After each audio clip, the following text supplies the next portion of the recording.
Les comento que esta charla va a ser grabada con el fin de que puedan acceder a ella por medio de la biblioteca del colegio y esta charla es organizada por la filial Caribe Sur. Tiene una duración de 120 minutos y por favor se les solicita que mantengan sus micrófonos apagados y la cámara también apagada. Si surgen preguntas o comentarios, pueden escribirlas al chat para que éstas sean leídas por la moderadora, la doctora Mariela Alvarado, al final de la charla, que es donde se va a abrir nuestra sección de preguntas. La charla de hoy es sobre anestesia endovenosa segura en especies menores y está a cargo del doctor Mario Villalta, quien es egresado de la Universidad San Francisco de Asís del 2018 y tiene un posgrado de anestesiología avanzada en Córdoba, Argentina. También es certificado de manejo de pacientes traumatizados caninos y felinos. Eh, Tiene una pasantía en Bogotá, Colombia, de AMBET, Colombia, y tiene varios cursos de anestesia en equinos y ventilación mecánica. Sin más de mi parte, entonces los dejo con el doctor.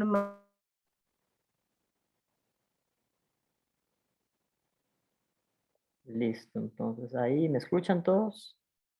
Ahí pueden poner en el chat si me escuchan bien. Perfecto. Ahí estoy viendo. Super. Entonces vamos a dar inicio. Bueno, primero que nada, muchísimas gracias por la invitación eh, a la filial del Caribe Sur. Y esto, bueno, la idea es como sabemos, no todos cuentan con equipo sofisticado, ¿verdad? En anestesia inhalatoria. Entonces, la idea hoy es hablar un poquito sobre anestesia total intravenosa. Y como dice el título, la idea es cómo lograr hacer esa anestesia un poquito más segura con ciertos tips. Entonces, vamos a ver. Entonces, bueno, para empezar, ¿qué es el TIVA, verdad?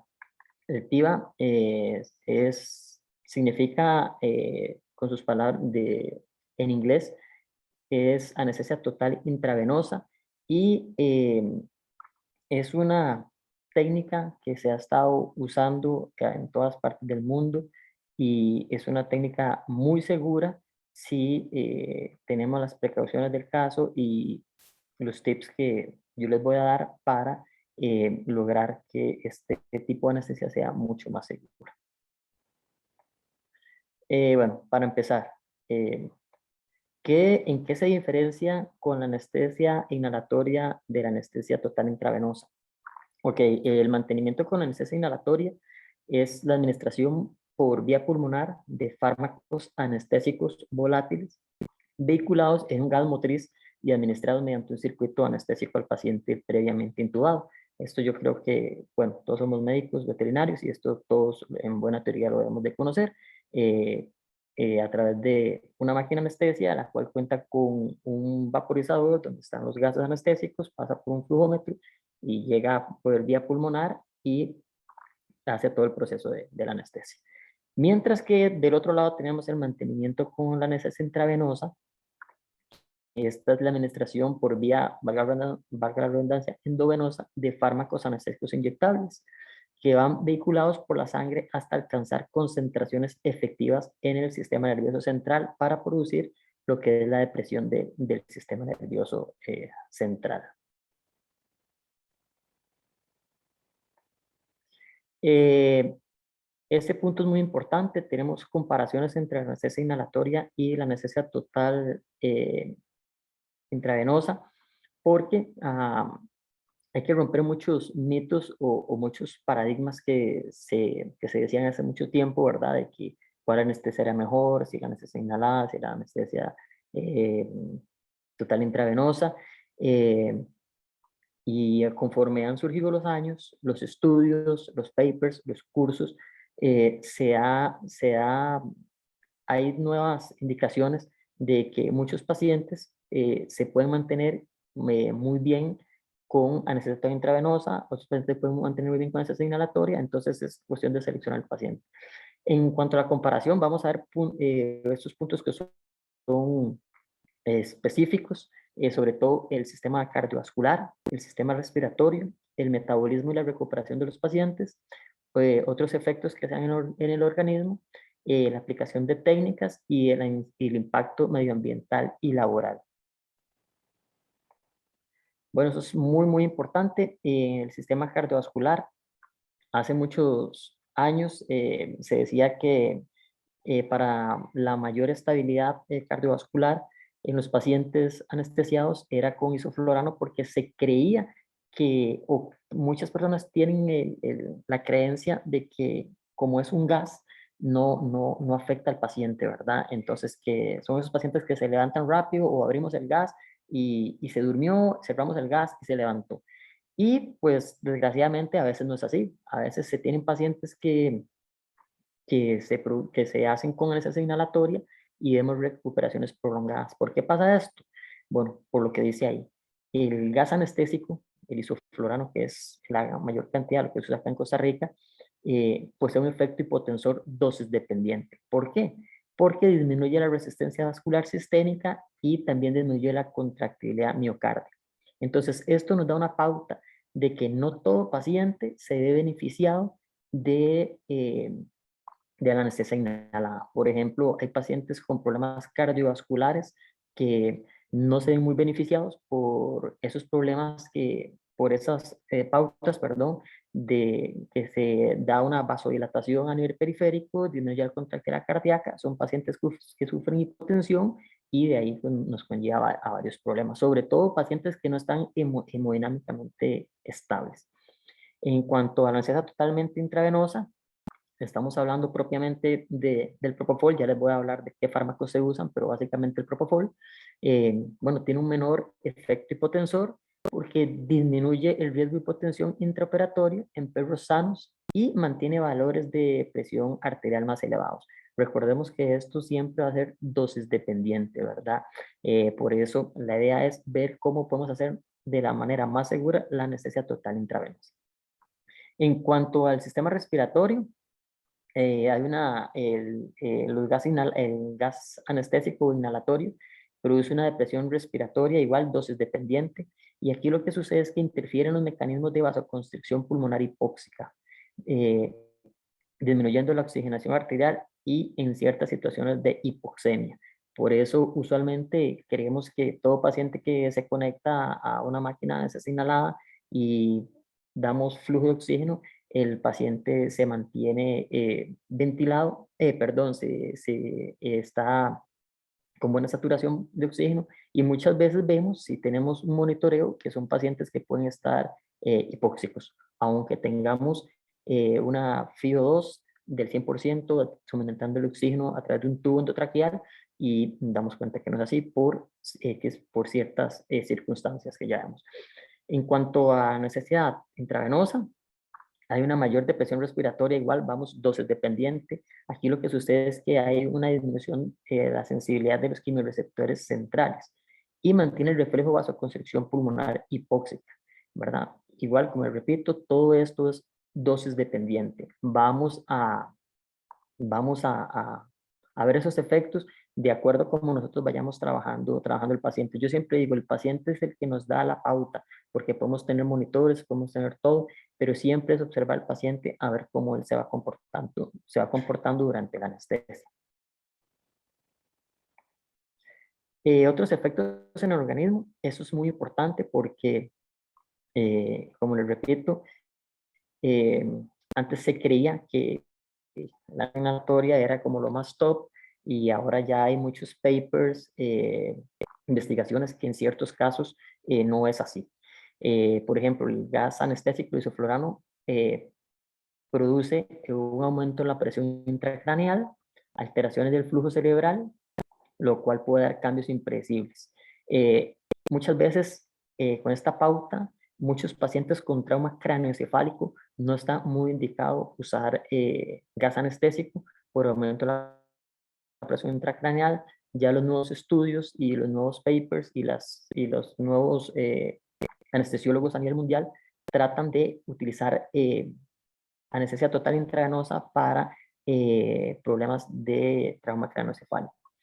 Eh, en esto más que todo es en personas, la hipertermia maligna, se dan personas y bueno, como ya muchos sabemos, en ciertas líneas de cerdos. Esto pasa más que todo por el gas halogenado. Sin embargo, en perros también se da, yo en todo lo que tengo que estar haciendo anestesia, como 3 años, he visto tal vez solo un caso donde el paciente me desarrolló hipertermia maligna y lo asumí a el gas anestésico. Y pues es una emergencia porque sí se mete uno en serios problemas. En cuanto a la anestesia activa o el propofol, disminuye el consumo metabólico de oxígeno y el flujo sanguíneo cerebral, disminuyendo la presión intracraneal. Por eso ahí es un fármaco por excelencia o una anestesia por excelencia para trabajar pacientes que tienen problemas a nivel craneoencefálico. En cuanto al metabolismo y la recuperación, eh, el gas anestésico, ¿verdad? Da una eliminación de vía pulmonar y una metabolización muy reducida, prácticamente el 0.2% de isoflorano y un 3% del sevoflorano. Esto nos permite una recuperación rápida, depende de la ventilación del paciente. Eso es muy importante porque hay pacientes que a veces, como digo yo, se nos va la mano en la inducción y tenemos pacientes que están con apnea, ¿verdad?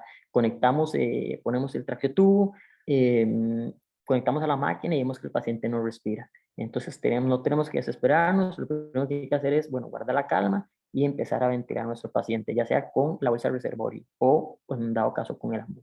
Esto en personas, hay presencia de efectos excitatorios, especialmente en niños, eso en perros pocas veces se ve, y eso es información, todavía muchas cosas están en estudio, entonces son estudios y papers de medicina humana a veterinaria.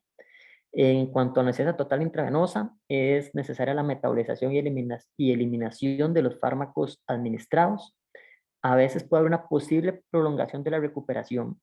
Sin embargo, yo he tenido pacientes con necesidad total intravenosa que los recupero inclusive mucho más rápido que con necesidad inhalatoria. Esto vamos de acuerdo a la técnica o el acúmulo que se esté dando en el paciente, ¿verdad? Hay un escaso efecto acumulativo en la especie canina, depende de los medicamentos que estemos usando, ¿verdad? Y bueno, en personas, mejora la calidad de recuperación en personas con menor incidencia de náuseas y vómitos postoperatorios. Como digo, esto más que todo se da en personas. Bueno, aquí les pongo esta pregunta que siempre me gusta hacerla. Es que si podemos hacer buena anestesia sin máquina de anestesia, y la respuesta es sí. Sí podemos hacer buenas anestesias sin nosotros tener una máquina de anestesia inhalatoria. Ocupamos de ciertos requisitos que ya se los voy a explicar para hacer una buena anestesia, pero no siempre ocupamos esa máquina costosa o ese equipo costoso para hacer buena anestesia. Ahora sí. Entonces, ¿qué necesitamos? Bueno, como todo paciente anestesiado, ya sea para em, gas o paciente con anestesia inhalatoria o un paciente con anestesia total intravenosa, siempre vamos a ocupar una vía endovenosa permeable. Esto, bueno, pues ya todos lo sabemos, ¿verdad?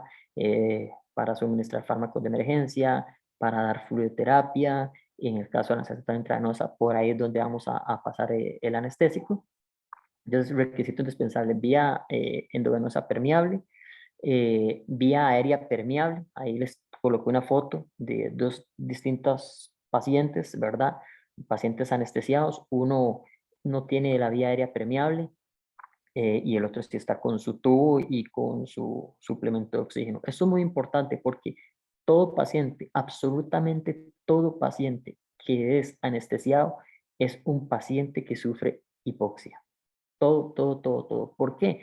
Porque desde que nosotros colocamos el primer anestésico, ni siquiera anestésico, el primer preanestésico, ya nosotros estamos dándole o el paciente está sufriendo cambios hemodinámicos, ventilatorios, eh, debido a la suministración del fármaco. Entonces, usualmente todo paciente anestesiado es un paciente que nosotros tenemos que asumir que está hipóxico. Y a veces a mí me pasa que anestesio un paciente, le pongo la preanestesia, lo voy preparando en la mesa y le pongo el pulso oxímetro, como se ve en la foto, ¿verdad? Y es un paciente que está saturando 90, 88, 92. Le pongo una máscara facial de oxígeno mientras se va premedicando y con solo esa máscara de oxígeno, el paciente pasa de 90, 92 a 96, 97, entonces es algo que debemos de hacer.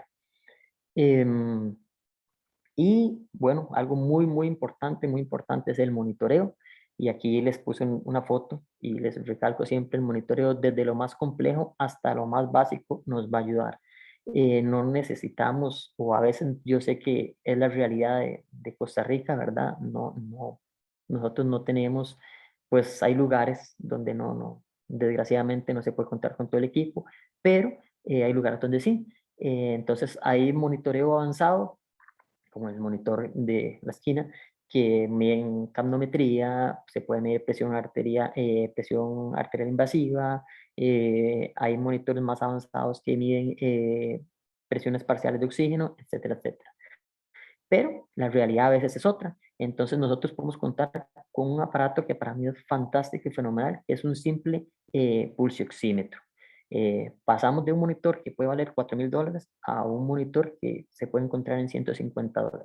Entonces, parece mentira, pero un simple pulso oxímetro nos da muchísima información, pero muchísima información. Usualmente dan la pulso oximetría y la frecuencia cardíaca. Inclusive hay algunos que nos dan la curva de episteomografía y nos dan una idea de cómo está ese paciente en cuanto a si el paciente está vasodilatado o si el paciente está con vasoconstricción. Pero es una herramienta sumamente importante que yo creo que es de las cosas que creo que cualquier clínica veterinaria debería tener, como le digo, no tal vez un monitor costoso, pero un pulso oxímetro, inclusive hay de humanos que se colocan en el dedo. Yo pues no lo recomiendo del todo, en pacientes pequeños es un poco complejo, pero en perros grandes usted se lo coloca en la lengua y te dan los valores. Hay estudios donde nos habla que el monitoreo, incluso un monitoreo simple, da una sobrevida al paciente anestesiado porque nos da alerta. El monitoreo siempre lo que nos va a dar es alertas de si el paciente va bien, si el paciente va mal. O sea, hemos tenido pacientes anestesiados que el paciente de repente está saturando en 100, conforme a la anestesia o hay un problema, una hemorragia, el paciente se empieza a saturar y nosotros ya vemos que el paciente pasó de 100 a 95, a 90 y son alertas que nos dan los monitores para nosotros empezar a solventar esos problemas, que hay que ventilarlo, etcétera, etcétera, etcétera. Pero si no tenemos nada de este equipo, es como está haciendo anestesia a ciegas, ¿verdad? No nos vamos a dar cuenta, cuando nos damos cuenta ya va a ser muy tarde, el paciente tal vez ya está súper hipóxico, bradicárdico, etcétera. Y desgraciadamente nosotros, cuando ya vemos ese paciente que se ve cianótico a su lado, es un paciente que ya su saturación parcial de oxígeno ya anda por debajo del 75%. Y tal vez, como yo le digo a los colegas, tal vez no pasa nada. Dicen, no pasa nada, el perro se levantó después de ese evento. Pues sí, se levantó, pero durante todo ese tiempo, ese paciente estuvo hipóxico, entonces estuvo con bajo flujo de oxígeno a nivel de órganos importantes, corazón, riñón, hígado, cerebro, y son pacientes que en un futuro van a repercutir con problemas. Y pues yo creo que eso éticamente nosotros no deberíamos de permitirlo. Bueno, esto es algo muy importante, por eso les puse estas dos imágenes. Siempre, pero siempre debemos oxigenar a los pacientes anestesiados, que ya se los había dicho. Tenemos dos tipos de pacientes diferentes. Bueno, acá tenemos un paciente que está en preanestesia, ¿verdad? Está siendo preoxigenado con máscara facial. Bueno, aquí tiene su vía endovenosa para colocar fluidos y demás. Y aquí tenemos en el otro paciente un paciente el cual, si ustedes ven una característica, es un paciente que está oxigenado, intubado, y hay alguna característica importante que ustedes pueden ver, que es que ese paciente no está conectado a una máquina de anestesia inhalatoria. Este paciente está conectado con un tracteotubo y con un ambú y una bolsa reservorio. Ahorita les voy a explicar cómo hacemos esa técnica, pero es un paciente que en esta situación, él está con una FI2 al 100%. Estamos suministrándole oxígeno al 100%. Si este paciente por cualquier situación entra en algún problema ventilatorio, nosotros tenemos la capacidad perdón, para ventilar a ese paciente a través del AMBU. Entonces esto es muy importante. La oxigenación siempre, todo paciente debe ser oxigenado. Ahora bien, le repito, necesito una máquina de anestesia costosa. Pues aquí les presento un kit, yo creo que básico, creo que cualquiera de nosotros podría acceder en la clínica para hacer una anestesia súper segura y oxigenar a un paciente. Y se pueden decir que son 4 elementos sumamente básicos. Bueno, tenemos un cilindro de oxígeno médico, ¿verdad? Este es portátil. Este cilindro, el costo en el mercado anda a la recarga. Bueno, yo no los compro, yo usualmente los alquilo, pero la recarga de un cilindro está en 15.000 colones. Tenemos traqueotubos, tenemos un flujómetro que va conectado acá al cilindro, y tenemos un ambú o una bolsa de resucitación con bolsa de reservorio, con una conexión que va directo al flujómetro. Entonces, ¿qué vamos a hacer acá? Muy sencillo. Nosotros anestesiamos a nuestro paciente, el flujómetro lo conectamos al tanque de oxígeno, intubamos el paciente, el tubo se coloca sobre el ambú, como en la foto anterior, y los flujómetros le damos un flujo de oxígeno al paciente directo. Es como que estuviera pasando a través de una máquina de anestesia. Un flujómetro de estos puede darle este mío, por ejemplo, da desde 0.5 litros por minuto hasta, creo que este mío da 20 litros por minuto de oxígeno. Entonces es una alternativa súper, súper cómoda. Cilindro de oxígeno, 15.000 colones la recarga, traqueotubo 2.000 colones, un flujómetro anda costando entre 45.000 a 60.000 colones, y el ambú con la conexión anda costando 10.000 colones. Entonces, es una inversión que no supera los 100.000 colones, nos da garantía de hacer anestesias muy seguras, y también no solo anestesias, un paciente que esté hipóxico, que llegó a consulta, que llegó por algún trauma, podemos darle oxígeno sin tener una máquina de anestesia, digamos, costosa. Ok, hablando un poquito del TIVA, anestesia total intravenosa, bueno, vamos a lo más importante, ¿qué medicamentos podemos nosotros utilizar para realizar TIVA? Bueno, hay un sinnúmero de medicamentos. Desgraciadamente acá en Costa Rica estamos, diría que un poco diezmados en cuanto al acceso a muchos fármacos, pero sin embargo tenemos por lo general medicamentos básicos para hacer buenas anestesias. Bueno, el de elección para mí es el Propofol. Está también la ketamina, están medicamentos como los alfa-2 adrenérgicos. Acá tenemos, en el país no hay de dexmedetomidina, medetomidina, está la silacina. Sin embargo, se puede conseguir dexmedetomidina de uso humano, se puede conseguir, es un poco costosa, pero se puede conseguir, es un excelente medicamento. Tenemos también los opioides, que eso sí, igual se ocupa receta, pero se pueden conseguir. Dentro de esos tenemos los que yo usualmente uso, morfina, metadona, perdón. Morfina, metadona y fentanilo. Es cuestión de con ganas, moverse un poquito y ir a buscar los recetarios y tocar puertas en las farmacias y pues comprar los medicamentos, ¿verdad?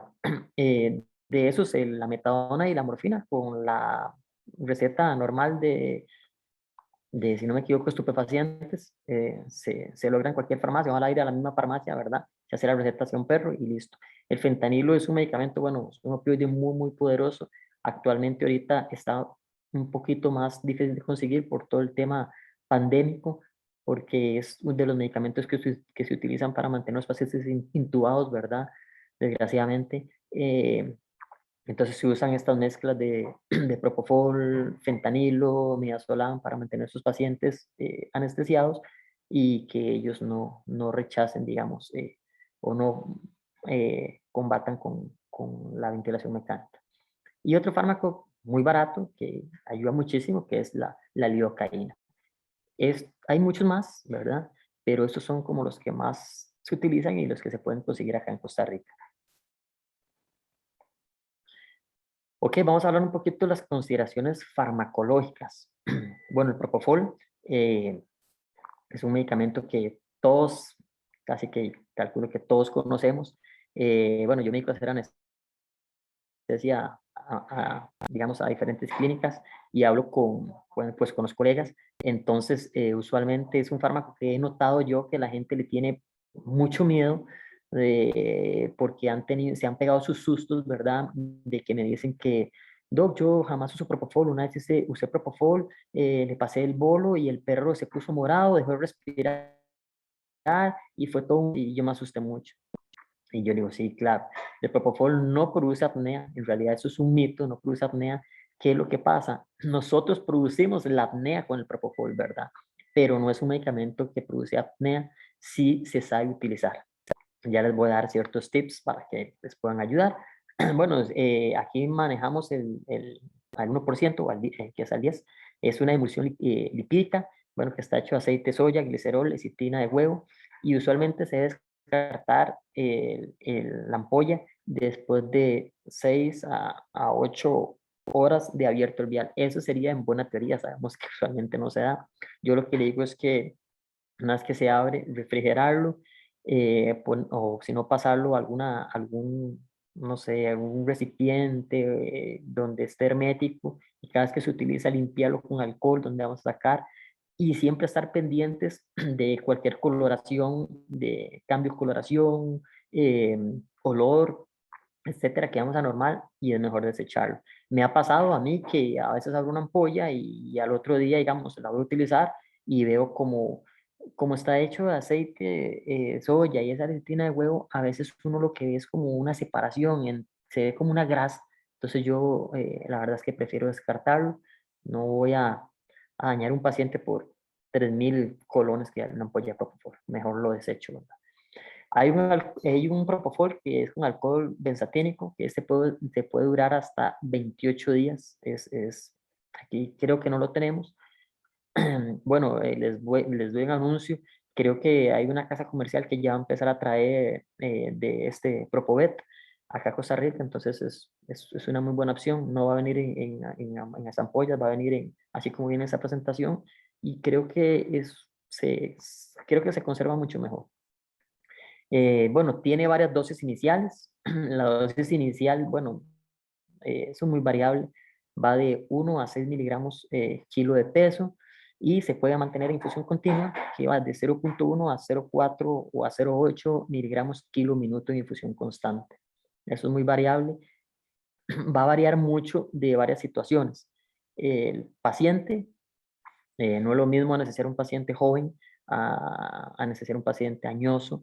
Eh, También otra característica es la preanestesia que nosotros usemos, ¿verdad? Me ha pasado que hay pacientes que los preanestesios, digamos, le doy una, un opioide más un alfa-2, digamos, dexmedetomidina, morfina, le pongo intramuscular mientras, bueno, lo reviso, le pongo intramuscular mientras armo todo el equipo de anestesia, y cuando voy a sacar ese paciente de la jaula para revisarlo, el paciente está prácticamente muy, muy, muy sedado. Entonces, eso nos da un indicativo que ese paciente ya no vamos a usar la cantidad de propofol que tal vez teníamos en mente usar, ¿verdad? Probablemente se va a disminuir considerablemente la dosis del propofol por inducción, porque es un paciente que ya está bastante sedado. Bueno, el propofol es sin efectos renales ni hepáticos, como antes se creía que no. Bueno, aquí les explicaba, hay que disminuir la dosis con el incremento de la edad. Atraviesa la barrera placentaria con facilidad. Sin embargo, aquí hay una característica muy, muy importante, que entonces mucha gente ve el propofol en cesáreas y le hace la cruz, y no necesariamente, ya les voy a explicar por qué. El propofol sí atraviesa la barrera placentaria con facilidad, pero el propofol tiene una característica, que es que él tiene un tiempo de depuración en los cachorros. Entonces, lo que pasa es que cuando nosotros utilizamos propofol en cesáreas, ya sea para inducir o para mantener las anestesias, nosotros pasamos el propofol llega a vía sanguínea, llega a la madre, y es absorbido por los cachorros a través del cordón umbilical, ¿verdad? El paciente va a tener la sedación el paciente no, el cachorro va a tener la sedación del propofol, evidentemente, pero tiene un lapso que él lo va a mantener y se va a depurar. O sea, se llama tiempo de aclaramiento del propofol. Entonces, el cachorro lo absorbe a través de la madre, entre unos 10 y 15 minutos, la madre a través del cordón umbilical vuelve a sacar ese propofol del cachorro. Entonces, aquí hay una pauta muy importante, un poco desviándonos de la, de la charla de propiamente el día, pero eso les puede ayudar, es que cuando hagan cesáreas, ¿verdad? Que muchos las hacen, no se apresuren a sacar los cachorros cuando utilizan propofol, porque he estado en lugares donde hago la inducción y yo le digo al cirujano, espérese de 10 a 15 minutos y se ponen como locos y no hay que sacar los cachorros rápido porque el cachorro viene dormido y digo yo, si se sacan rápido, el cachorro viene con ese propofol dentro del cachorro. Yo creo que alguien está compartiendo el micrófono. Creo que David me sale acá. Ya. Listo. Entonces, ¿qué es lo que pasa? Que son los cachorros, entonces se hace la cesárea y se saca el cachorro prácticamente anestesiado, ¿verdad? Y cuesta revivirlo porque el paciente viene con ese efecto del propofol. Entonces, siempre con calma, le damos propofol al paciente, hacemos la cesárea, mientras le damos el propofol, está intubado, podemos ir rasurando, podemos ir limpiando, etcétera. Y si nos da un tiempo de 10 a 15 minutos, probablemente ese cachorrito salga sin el propofol. Otra cuestión es que sí hay que tener cuidado, ¿verdad? En pacientes que presentan pancreatitis o pacientes con hiperlipidemia, que también por la descomposición del propofol puede darse ciertos problemas, ¿verdad? O en infusiones muy prolongadas también hay que tener consideración. Bueno, pregunta que a veces me hacen, ¿qué pasa con la anestesia total intravenosa en felinos propiamente con el propofol? Y es un tema importante que uno debería saber y tocar. Sí se puede dar propofol a los gatos perfectamente. Lo que pasa es que hay una situación que se da, que ya se han dado varios journals, que es el efecto de días consecutivos del propofol con la destrucción de glóbulos rojos, ¿verdad? Pero pasa cuando se da por días. Entonces, aquí lo que pasa es que la hemoglobina felina es fácilmente oxidable por los compuestos fenólicos, que el propofol los tiene, resultando en un aumento de los cuerpos de Heinz, que puede dar anorexia, diarrea, edema facial, depresión y una recuperación demorada en la anestesia. Repito, no le tengan miedo a usar propofol en felinos. Esto pasa con días consecutivos, pero hay papers y journals de anestesias de 2 horas, 3 horas, donde no hay ningún problema. Y usualmente nuestras anestesias, en medicina veterinaria, no son anestesias que se prolonguen mucho, como en humanos, que pues hay cirugías de 18 horas, trasplantes, así, ¿verdad? Entonces en nosotros no se da no se da tantísimo tiempo. Entonces lo pueden usar con plena seguridad. Obviamente, si son pacientes que ustedes los ven que están, felinos que están con algún problema de ese tipo, pues valorar si ese paciente se va a ver beneficiado con el propofol, básicamente. Bueno, otro fármaco importante que se usa mucho en anestesia total intravenosa, y yo sé que lo usan muchos por acá, es la ketamina, ¿verdad? Bueno, ahí les voy a dar, ya todos conocemos las propiedades de la ketamina, ¿verdad? Bueno, es un medicamento fantástico para mí, la verdad es un medicamento fantástico. Igual veo que mucha gente le tiene temor a la ketamina, ¿verdad? Se puede usar de vía endovenosa, vía intramuscular, vía subcutánea, vía intraperitoneal, transmucosa, etcétera. Es un antagonista del receptor NMDA, da una inhibición del tálamo cortical y de la estimulación límbica y da un estado disociado de analgesia, amnesia, perdón, y da como una hipertensión, una rigidez muscular. Y algo muy importante es que esos pacientes que de verdad ketamina mantienen los reflejos protectivos, por eso son pacientes que a veces cuesta mucho que la gente usa la ketamina como único agente anestésico y pues no es bueno, no es bueno hacer eso por toda esta situación que estamos viendo.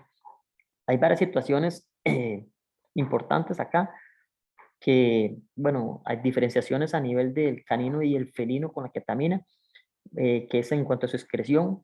Bueno, la ketamina en los caninos, el metabolito norketamina se da una biotransformación a nivel hepático, por eso a veces puede haber una recuperación prolongada y estados de somnolencia en pacientes con afección hepática, estos en los caninos, mientras que en el gato no tiene una biotransformación a nivel hepática, pero esto es muy importante. Entonces, yo usualmente no recomiendo el uso de ketamina en pacientes caninos con alteraciones hepáticas, ni mucho menos en pacientes felinos con alteraciones renales. No deberíamos de ser un fármaco que deberíamos de elegir. En cuanto a sus efectos, eso es importante saberlo, ¿verdad? Bueno, tiene efecto cardiovascular, da un incremento del gasto cardíaco, da una presión arterial, aumento de la presión arterial y de la frecuencia cardíaca, y también da un incremento del consumo de oxígeno a nivel miocárdico. Eso es importante saberlo porque tenemos un fármaco que es maravilloso para mí, pero también como tiene sus contraindicaciones. Por ejemplo, en los felinos con hipertrofia miocárdica, no está indicada por el aumento del consumo de oxígeno miocárdico, pero en pacientes en shock, esos pacientes que no llegan en shock, he visto que muchas veces llega el paciente en shock, hay que anestesiarlo y la gente dice, ok, este paciente está en shock, vamos a sedarlo levemente y ponemos un poquito de propofol, ¿verdad? Para que salga rápido. Entonces, o les ponen la máscara de oxígeno con gas inhalado para que el paciente se anestesie pero salga rápido. Todas esas situaciones, como ya las vimos, bueno, el propofol es un agente fenomenal, pero sí tiene ciertas características como hipotensión, etcétera. Entonces, aquí la ketamina, puede ser ketamina con propofol, nos puede dar a elevar esa presión arterial en un paciente en shock, a mantener esa frecuencia cardíaca un poquito más estable y demás. Todos esos son ejemplos, ¿verdad? Pero habría que estar como con el paciente enfrente, pero básicamente nos puede ayudar bastante. Bueno, ya sabemos que aumenta la presión intraocular, a nivel cerebral, incrementa el metabolismo cerebral y el flujo sanguíneo y aumento de la presión intracraneana. También es un medicamento que es pro-convulsionante, entonces hay que tener ese cuidado, ¿verdad? Ya lo sabemos. Igual, todo eso es dosis dependiente, o sea, cuando estoy en Colombia se hacían cirugías a nivel intracraneal y pues se usaba ketamina. Obviamente no daban un bolo de 5 a 10 miligramos por kilo de peso, ¿verdad? Sino que sean infusiones o bolitos de 0,6 miligramos kilo peso, y a estas dosis probablemente no vamos a ver esos efectos dañinos de la ketamina. La lidocaína, bueno, es un fármaco igual fenomenal, también a mí me encanta. Usualmente procuramos dar un bolo de inducción o de carga, que usualmente es de 1 a 2 miligramos por kilo de peso.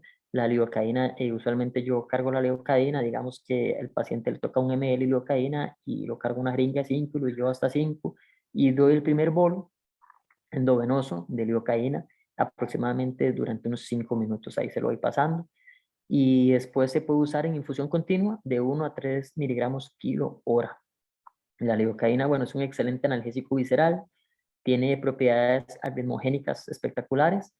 Cuando se usa con anestesia inhalatoria, infusiones de ketamina, lidocaína y algún opioide pueden reducir la CAM hasta en un 30%, ¿verdad?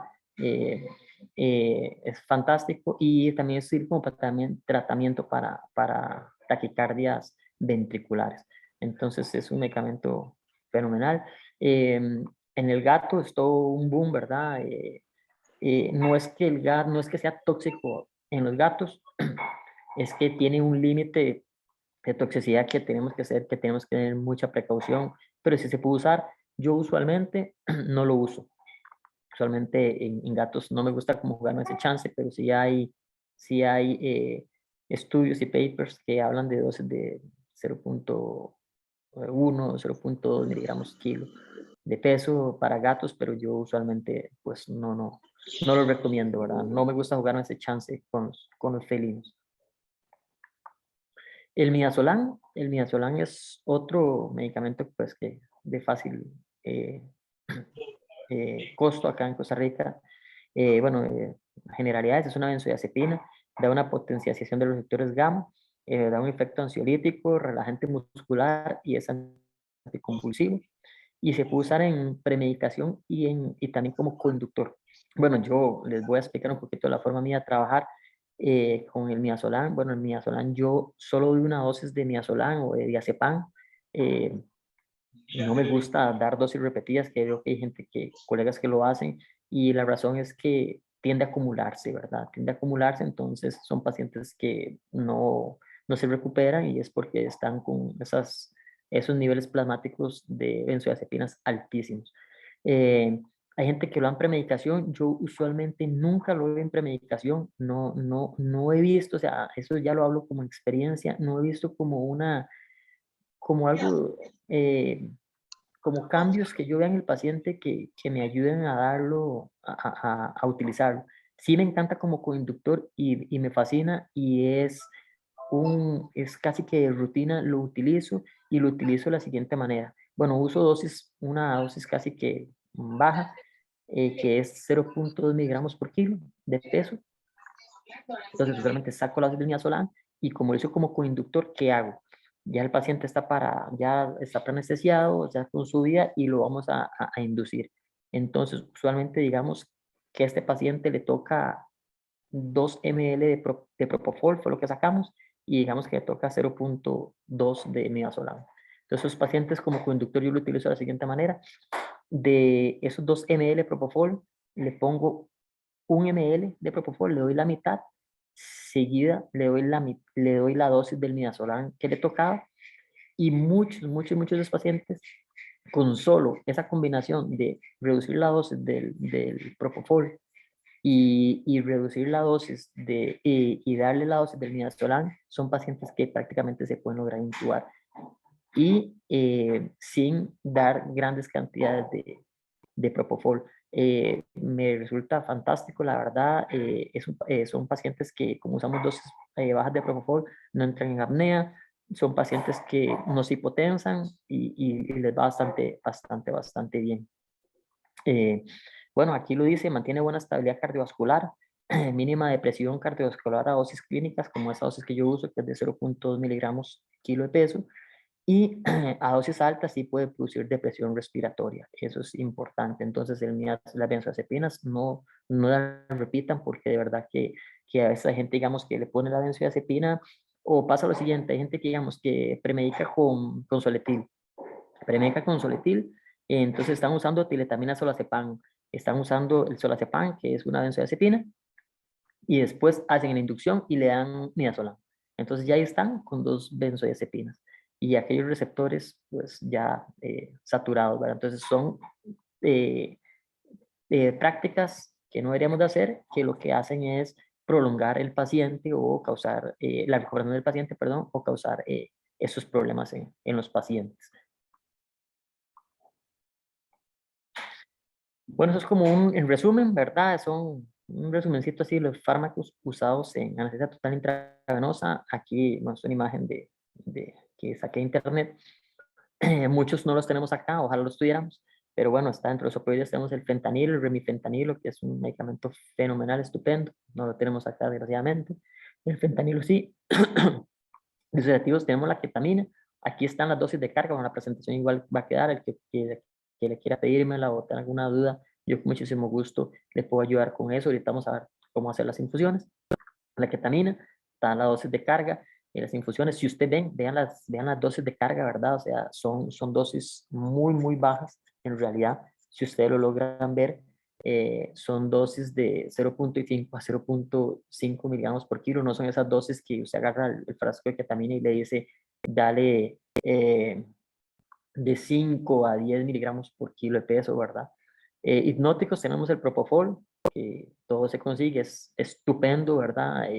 Un hipnótico estupendo es el inductor o el fármaco para mantener la anestesia de elección MIM. Alfa 2 agonistas, bueno, aquí nombran nada más la exmetomedina, sé que muchos usan la silacina. Eh, yo no voy a hablar de qué está bien y qué está mal, ¿verdad? Nosotros desgraciadamente tenemos que adecuarnos al medio. Pues como ya todos saben, la silacina fue de los primeros alfa 2, entonces todavía es un medicamento que tiene esos efectos adversos de los alfa 2, que produce bradicardia, que produce bloqueos atrioventriculares, etcétera, etcétera. Que lo usen, sea bueno o sea malo, yo no podría decirles qué, qué hacer, ¿verdad? O no usarlo. Tenemos que adaptarnos a la realidad. O sea, creo que en pacientes sanos y dando una buena titulación de este fármaco, pues lo podríamos usar. Benzodiazepinas, bueno, tenemos diazepam, midazolam, ahí está la dosis de carga. En infusión yo no lo uso, yo la verdad no lo uso, al menos en anestesia por lo menos no lo uso. Sé que hay pacientes de, digamos, de terapias de sueño con trauma craneoencefálico que se usa benzodiazepinas con propofol. Yo usualmente pues no hago eso, solo hago anestesia, entonces usualmente no lo hago. Y anestésicos locales tenemos la lidocaína, que la dosis de carga ahí la habíamos visto, de 1 a 2 miligramos, y bueno, aquí está la infusión, que está en microgramos kilo minuto, pero ya la habíamos visto también en miligramos kilo hora. Bueno, importante de los anestésicos locales, el único que se puede utilizar de vía endovenosa es la lidocaína. No debemos de usar los demás fármacos como la bupivacaína, mepivacaína, esos son medicamentos cardiotóxicos. Entonces esos medicamentos solo se deben de utilizar ya sea para anestesia local, bloqueo espinal, etc. Ok, ahora sí, vamos a hablar un poquito, vamos a centralizarnos en cómo hacer o cómo dar nosotros el TIVA, ¿verdad? Ya, ahora que lo estamos viendo. Bueno, como cualquier tipo de anestesia o cualquier tipo de paciente que vamos a anestesiar, vamos a seguir ciertos pasos. El primer paso es, bueno, la consulta preanestésica, no tiene que ser una consulta, o sea, puede ser el momento en que el paciente ingresa de nosotros, ya le tomamos exámenes previos, ojalá que siempre se pudiera hacer, ¿verdad? Hacer exámenes previos. eh, y bueno, ahí valorar el paciente, valorar su ASA y ver su riesgo anestésico. Es un paciente ASA 1, es un paciente ASA 2, etcétera, etcétera, etcétera, hasta que sea un paciente de emergencia que tiene que ser sometido a anestesia y a cirugía porque si no se va a morir. Ahí van ya todos ambos los riesgos. Después, la planificación de qué vamos a hacer es muy importante. Vamos a dar anestesia inhalatoria, vamos a dar anestesia total intravenosa. Dentro de eso está la estrategia anestésica, también estamos el recurso humano, si tenemos con técnicos, muchas veces muchos, yo sé que trabajan solos, entonces tienen que hacer todo. No es lo ideal, pero tenemos que adaptarnos a la realidad. Entonces, esto es un punto muy importante. Bueno, la charla está relacionada a anestesia total intravenosa, pero también podemos hacer PIVA, que es anestesia parcial intravenosa, que a mí también me encanta, que es utilizar gas anestésico junto con coadyuvantes anestésicos de intravenosa, que puede ser propofol, ketamina, opioides. Me gusta mucho porque, ¿qué es lo que logramos con esto? Logramos disminuir los requerimientos del gas anestésico. Entonces, son pacientes que, yo he tenido pacientes en anestesia que están con una infusión de propofol a una dosis baja, 0.1 miligramos kilo minuto, y con una infusión de lidocaína, ketamina, y el gas anestésico puede estar en 0.8, 0.5 del vaporizador y el paciente está genial. O sea, sin efectos hipotensivos, sin efectos bradicárdicos, porque ahí lo que hacemos es lo que estamos, hacia lo que se perfila actualmente la anestesia, que es una anestesia multimodal, ¿verdad? Eh, abarcar nuestro paciente desde diferentes puntos, entonces le va fenomenal.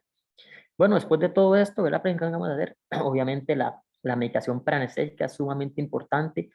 A veces pasa mucho que dice, Doc, es que vieras que la máquina mía no sirve, anestesia. Yo yo agarro, induzco al paciente y le conecto el tubo y empiezo la cirugía y el paciente se empieza a levantar. Empieza a respirar feo, se empieza a levantar y yo le digo, ok, ¿qué utilizó? Entonces algunos me dicen, utilicé Propofol, puse el tubo y lo conecté a la máquina. Y le digo, y estaba todo bien. Cuando empecé a cortar con el bisturí, se empezó a mover. Y pues evidentemente eso va a pasar porque es un paciente el cual no tiene analgesia, ¿verdad? Es un paciente que no está con analgesia, entonces una cosa es estar anestesiado y otra cosa es que usted no sienta dolor. Son dos cosas completamente distintas. Podemos tener un paciente anestesiado que esté completamente dormido en la mesa y que se estén dando todos los efectos dolorosos o todos los efectos de las fases del dolor, ¿verdad? Y pues eso no lo debemos de permitir. Entonces, esto es muy importante en la medicación preanestésica. Yo la hago en todos los pacientes de rutina, ya sea intramuscular o endovenosa. Y ahí depende del paciente, depende también el tiempo, ¿verdad? Yo usualmente lo que hago es que llevo el paciente en anestesia, lo evalúo, veo que está bien, eh, determino qué fármaco utilizar, le pongo intramuscular mientras voy alistando las bombas, en mi caso alisto la máquina de anestesia, reviso que tenga oxígeno, reviso que tenga ceflorano, etcétera, todo, y voy dándole efecto a la medicación preanestésica. ¿Qué nos ayuda la medicación preanestésica? Nos da bueno, primero nos da una inducción del paciente más tranquila, nos da un paciente más relajado, nos disminuye los requerimientos de anestésicos, pero increíblemente, y es un paciente que está con muy buena analgesia. Entonces, usualmente, como les repito, esos pacientes que la gente me dice o los colegas me dicen que no, mi máquina no sirve, el perro se levanta, yo no sé qué hacer, le dan propofol y eso, yo le digo, bueno, pues cambiemos el protocolo, agreguémosle tal vez una morfinita, agreguémosle una dosis de un alfa 2 y vamos a ver cómo cambia la cosa. O ahora que ya saben y ya les voy a enseñar los truquitos para hacer una anestesia intravenosa un poquito más segura, podemos darle lidocaína, podemos darle ketamina subdosis, opioides, etcétera. Y eso nos va a ayudar para que el paciente esté como esté más confortable. Bueno, el foco de la charla, que va a ser el mantenimiento del PIVA, que ya lo vamos a ver más adelante. Bueno, después de la medicación preanestésica, obviamente vamos con la inducción, donde vamos a manejar el manejo de la vía aérea, ya sea con máscara laringea, traqueotubo o sedaciones en las cuales vamos a por lo menos poner una máscara facial de oxígeno. Eso es de rutina. Después del mantenimiento de la anestesia, vamos a ir a la recuperación del paciente, que es un proceso muy importante en el cual nosotros eh, lo tenemos o lo pasamos a un segundo plano y ya les voy a explicar qué situaciones pasan durante la recuperación. Y después de la recuperación anestésica, pues si el paciente se queda internado o el paciente sale hacia la casa con los propietarios. Eso es muy importante. Si el paciente, ojalá todos los pacientes lograran salir bien, los que sean internados, días posteriores vayan a su casa con los propietarios. Bueno, perdón. No, sigo. Ok, vamos ahora sí a hablar del mantenimiento TIVA. Em, em, yo les voy a dar varios tips. Bueno, aquí lo más importante es que hay dos formas de administrar anestesia total intravenosa. Eh, una, la más sofisticada y digamos que un poquito más especializada es a través de estas bombas de infusión o bombas de jeringa que no son nada costosas, o sea, pues sí tienen su costo, pero son bombas sumamente útiles y con esto nos permite a nosotros dar una anestesia segura y una anestesia titulada sin que nos demore a nosotros o que nos quite mucho tiempo. Este paciente fue un paciente que hice la semana pasada, es un paciente de 33 kilos, si no me equivoco, para una cirugía oncológica, tenía varios sarcomas a nivel del lomo y es un paciente que de acuerdo a su patología y a, y a su edad y demás, decidí hacer una anestesia total intravenosa, ¿verdad? Con propofol. y coadyuvantes como lidocaína y ketamina, y pues ahí se lo graban en las etiquetas, y es un paciente que le fue espectacular. Este paciente se recuperó después de casi 2 horas de anestesia con sarcomas. Este paciente, le puedo decir que cerramos el flujo de oxígeno, cortamos la infusión, y a los 10-15 minutos el paciente ya estaba en su jaula, prácticamente despierto. Entonces, están estas bombas, acá en el país se consiguen, y si no también eh, se pueden mandar a traer a Estados Unidos con DHL o demás empresas, y puede que sea un poquito más cómodo, ¿verdad? Beneficios de las bombas es como le digo, son más precisas. Acá es muy fácil, acá simplemente nosotros con la tabla que yo les di, o ahorita como vamos a dar ciertos pasos, simplemente sacamos la dosis que le toca de propofol al perro, montamos la jeringa con una conexión a una llave de 3 vías y le ponemos ahí. Por ejemplo, este paciente estaba a 0.1 miligramo kilo minuto de propofol, y este paciente de 33 kilos se le estaba pasando 19.6 ml por hora. De lidocaína se le están pasando 16.5 ml hora de lidocaína con ketamina. Entonces, eso nos ayuda a que se hace un poquito más controlado, y también pues que no estamos ahí con el goteo, nos libera un poco para estar haciendo otras cosas, monitoreo, cargando otros medicamentos y demás. Esta es la forma, digamos, más especializada, o se puede decir, digamos, compleja. Sin embargo, no tiene nada de complejo. Es un poquito más costosa porque si le digo pues, las bombas, sin embargo, no es tan costoso como una máquina de anestesia. Entonces creo que es cuestión de tener ganas para adquirirlo. La otra forma del mantenimiento, de la forma, digamos, pues cuando no existían las bombas, ¿verdad? O cuando uno empieza, que a veces no tiene recursos, y es a través de este aparatico que yo le digo, bueno, aparatico no, este set de infusión de tipo bureta que se consigue en cualquier farmacia, y es fenomenal porque nos da ese microgoteo. Entonces, acá en la cámara del, del set colocamos nuestro propofol, y igual vamos a sacar la dosis que yo ahorita les voy a dar más adelante del propofol, y por gotas, cuántas gotas minuto le va a tocar a un paciente de X kilo, cantidad de kilos, y simplemente nada más nosotros ahí con el goteo vamos viendo a ver cuántas gotas por minuto le tocan. Como le digo, es más tedioso, pero se puede hacer. Yo al inicio usaba anestesia activa, y no solo propofol, ketamina, lidocaína, igual mezclaba aquí la ketamina, la lidocaína, morfina,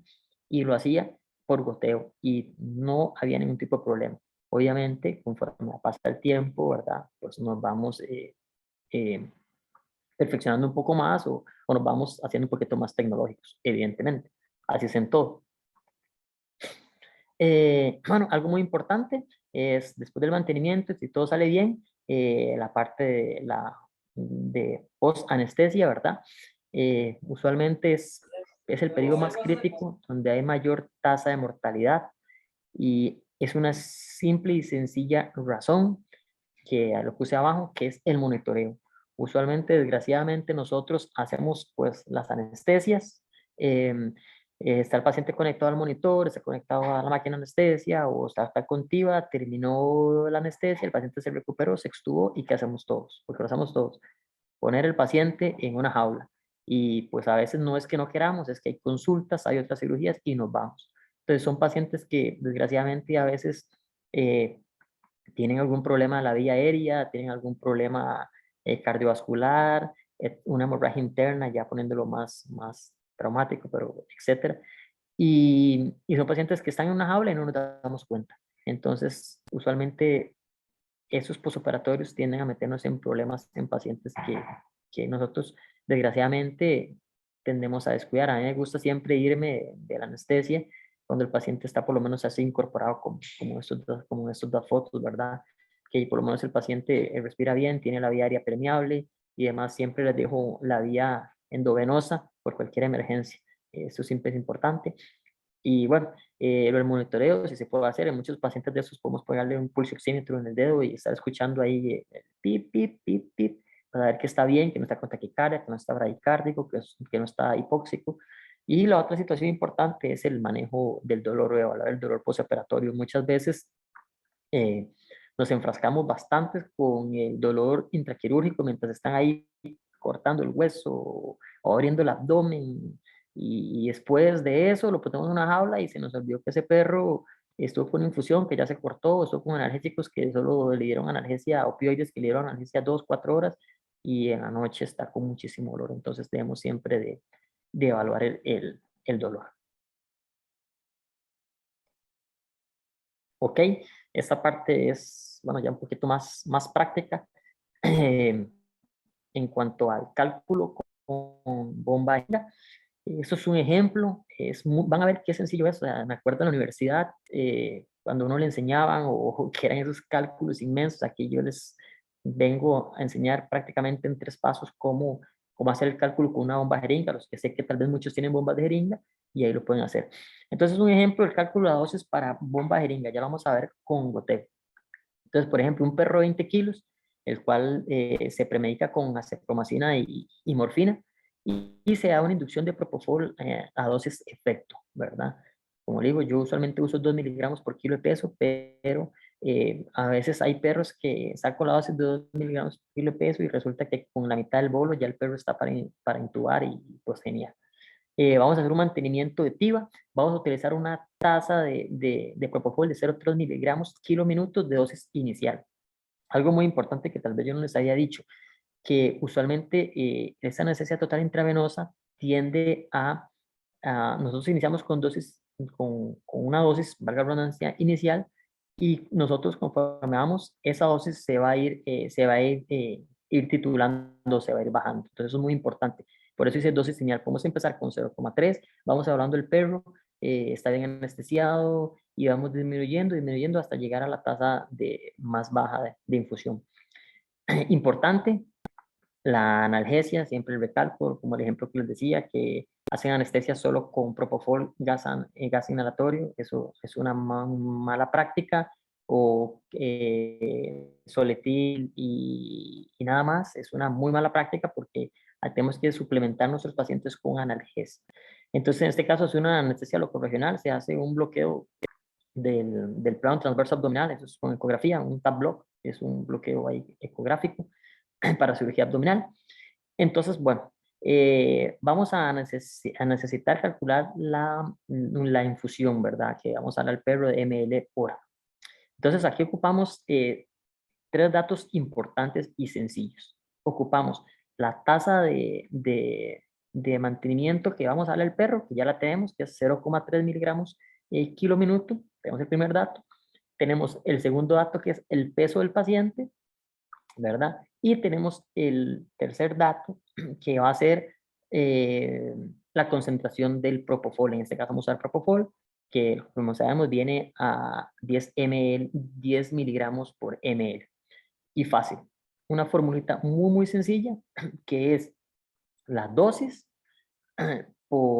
la dosis por 60, porque son 60 minutos, ¿verdad? O en una hora, y eso nos va a dar en este caso, entonces sería 0,3 de dosis inicial, ¿verdad?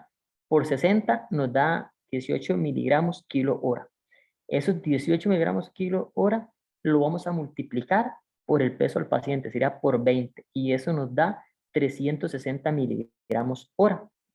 Esos 360 miligramos hora totales, nada más se lo vamos a dividir a la concentración del propofol. Entonces, 360 lo dividimos entre 10 miligramos por ml que trae el propofol y nos da una tasa de infusión de 36 ml hora.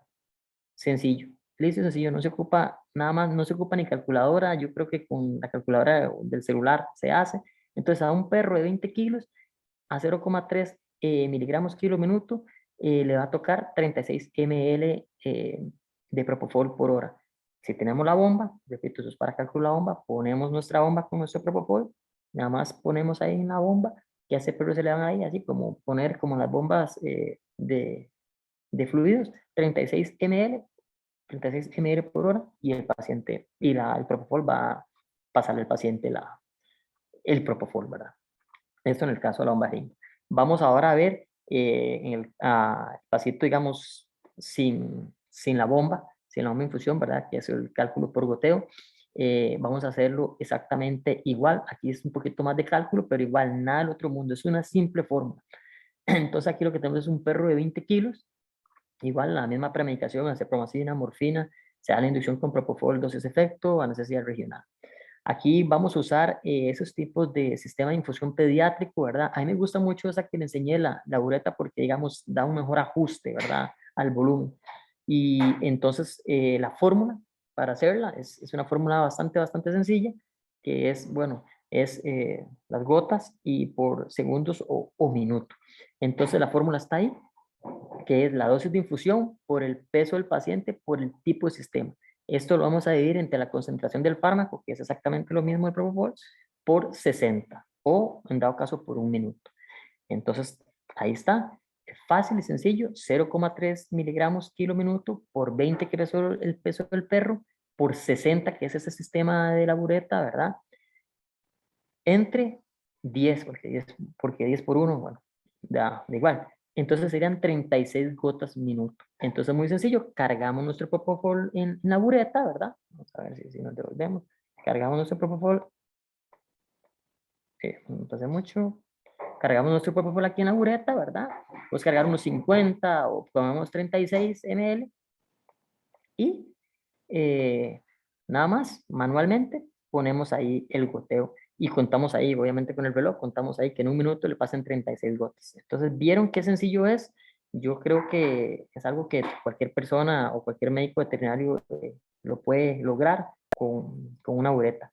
Entonces, eso es el manejo más que todo del propofol. Yo les hablo de propofol porque es como el medicamento que usualmente más se usa para este tipo, pero ahí están las fórmulas, ¿verdad? Las dosis, perdón, de la lidocaína, la ketamina, la morfina, y todo eso lo podemos hacer con estos medicamentos, o sea, no solo con propofol. Lo ideal es usar propofol, ¿verdad? Y agregarle una de estas mezclas de ketamina, lidocaína, morfina, fentanilo, por goteo, pero se hace exactamente lo mismo. Aquí en vez del propofol, lo que hacemos es que y pasamos las concentraciones y las dosis de los fármacos en vez de la dosis del propofol. Pero es exactamente lo mismo. Bueno, hablando un poquito de los cócteles, a mí no me gusta hablar mucho propiamente de los cócteles porque, o sea, la gente cree que la anestesia es individualizada, ¿verdad? No es como un cóctel ahí. Yo sé que hay gente o colegas que digan, yo le pongo un cóctel al perro, yo le pongo ese cóctel, y todos los perros parejos, perros cardiópatas, perros insuficientes renales, insuficientes hepáticos, y pues no es bueno, es una costumbre que debemos ya de quitarnos de la mente. Pero digamos, le llamo cóctel porque eso es famoso, pero son mezclas que podemos usar analgésicas, más que todo mezclas analgésicas que nos ayudan muchísimo. Entonces el famoso milk, ¿verdad? Que yo creo que todo lo conocemos, que es morfina, lidocaína, ketamina. Bueno, yo he encontrado, no sé si unas 10 recetas de milk en internet, en journals, en posgrados, un sinnúmero de recetas, ¿verdad? Esta me pareció bonita. Bueno, está la dosis de carga de la morfina, la lidocaína. También hacen como en este paquete, ¿verdad? Que es en un suero de 100 ml, ponen 3 ml de ketamina al 10%, ponen 36 ml de lidocaína al 2% y ponen 12 ml de morfina al 1%. Aquí, bueno, la morfina que usualmente que tenemos acá en nuestro país, eh, creo que viene a 15 miligramos. Entonces ahí adaptamos eso. Y todo esto en una bolsa de suero de 250, usualmente la damos a una velocidad de 1 a 3 ml kilo hora al paciente. Y es una buena alternativa analgésica para nuestros pacientes.